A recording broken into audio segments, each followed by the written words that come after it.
Alors, nous retrouvons Marc Daguerre, PDG de DT Expert.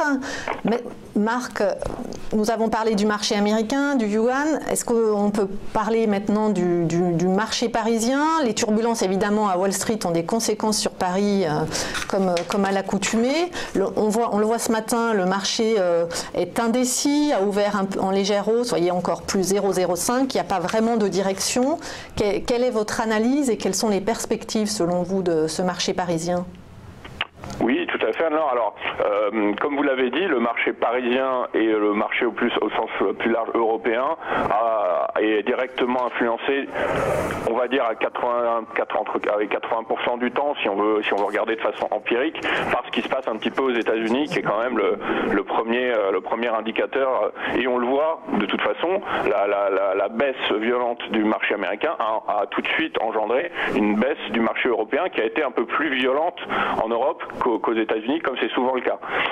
Maintenant, à nouveau, et toujours à l'image du marché américain, le marché européen est en train de rebondir, mais les marges de rebond sont moins conséquentes en termes de retracement qu'on l'a aux États-Unis. Aujourd'hui, qu'est-ce qui est en train de se passer sur le marché européen? D'abord, on va surveiller évidemment le marché américain et savoir si le marché américain, il y a de fortes chances que si le marché américain reprenne une dynamique véritablement haussière, il y a de fortes chances que le marché européen puisse suivre derrière. Si on regarde le CAC 40 d'un point de vue graphique, technique, on a deux éléments, on a deux bornes aujourd'hui. On a un élément positif qui est le fait qu'on soit repassé malgré tout au-dessus de ces 5300 points, même si on est là aujourd'hui à 5310, donc c'est pas encore assez franc, mais qui était une zone de résistance importante dans la perspective du rebond à l'intérieur duquel on est. On a pour l'instant la prochaine borne à surveiller, c'est ce qu'on appelle le haut du gap. Il y a eu un gap assez important, il y a eu deux gaps dans la baisse, mais il y a eu un gap assez important qui a eu lieu le 5 février et qui avait ouvert sur les niveaux de 5365.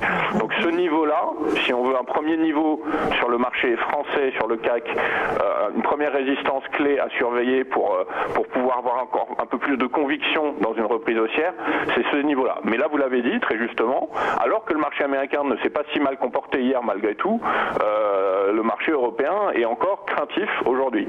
On est en plus, mais ça, on en parle un peu moins parce que c'est plus du cas par cas, du ponctuel, mais pour ceux qui nous écoutent et qui cherchent justement du cas par cas ou du stock picking, on est également en période de publication de résultats. Il y a parfois des entreprises qui vont avoir, bon aujourd'hui on a Valeo qui perd 8%, par exemple, et on a Saint-Gobain qui prend un peu moins de, 2,5%. Bon, c'est de temps en temps, on va pouvoir avoir de façon très ponctuelle une petite indication qui peut être donnée, comme on l'avait vu la semaine passée avec le bond de 10% d'Airbus qui avait un petit peu dynamisé le CAC, effectivement, à ce moment-là. Mais aujourd'hui, si on regarde la perspective technique, on n'est pas encore revenu sur les marchés européens et sur le CAC en particulier, sur des niveaux assez importants pour pouvoir avoir confiance dans la reprise haussière de façon ferme.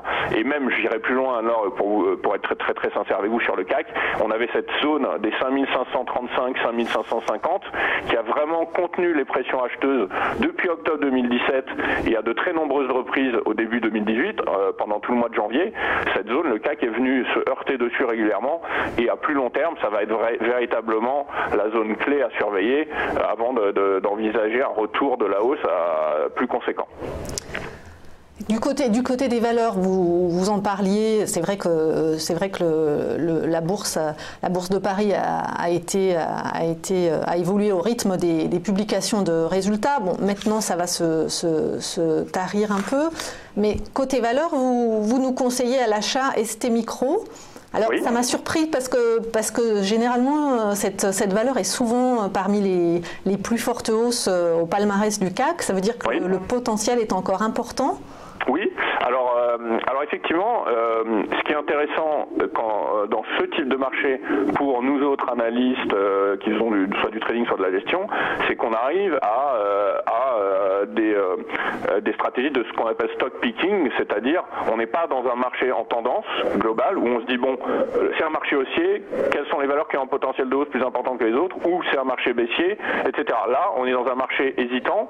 Si vous regardez les palmarès du CAC des derniers jours, vous avez pas comme on l'avait avant pendant la crise, 90% de valeurs qui montent ou 90% de valeurs qui baissent, vous avez des valeurs mitigées. Donc on peut faire du stock picking. Alors STM, techniquement, c'est très intéressant. Vous l'avez dit, c'est une valeur qui a énormément monté. Depuis 2016, c'est une valeur qui est partie de 4,50 € et qui est aujourd'hui à 18,40. En revanche, il y a deux éléments techniques sur le graphique que j'avais préparé qui sont intéressants à surveiller. Il y a le fait qu'on soit sorti d'un canal de long terme en place depuis 2011, un canal légèrement ascendant, on en est sorti très nettement à la hausse, et puis on a entamé une phase de consolidation en fait depuis le sommet de novembre 2017 qui est venu se faire en 3 temps. Alors il y a deux choses qui nous intéressent nous graphiquement, c'est que les consolidations comme ça en 3 temps qui prennent la forme de ce qu'on appelle un drapeau, un flag en anglais, sont très souvent des figures de continuation, c'est-à-dire qu'elles vont donner suite à une reprise haussière de la valeur en question. On est venu de la même manière s'appuyer sur l'ancien canal en pullback, c'est-à-dire qu'on est venu rebondir sur les 16,86 à peu près sur STM, et on est à l'intérieur de ce rebond. Aujourd'hui, je pense effectivement que c'est des points d'entrée intéressants sur la valeur, qu'il y a un potentiel de hausse à prendre qui est important, et comme on a vu, le Nasdaq est quand même un des indices qui a quand même assez bien tenu, et à la fois sur le dernier rebond actuel, et à la fois si vous regardez la performance 2017, et même aujourd'hui, si vous regardez les indices sur leur performance year-to-date depuis 2018, le Nasdaq s'en sort quand même très bien. Oui, c'est ce qui faisait craindre à certains même une bulle techno. Voilà, oui, on la sort à chaque fois. Hein, mais exactement, comme vous l'avez dit, on la sort à chaque fois, on sort la bulle techno, on sort la bulle des actions, on a sorti la bulle des taux. Bon, pour l'instant, il faut raison garder. Il faut aussi savoir qu'on n'est pas en train de dire forcément qu'on va jouer STM sur les 6 mois, les 6 prochains mois. Mais en tout cas, ici, on pense que STM a les moyens de sortir de son canal, de son drapeau de consolidation, avec un objectif à relativement moyen court terme, qui pourrait être déjà autour des 23 €, ce qui serait déjà une belle hausse à prendre.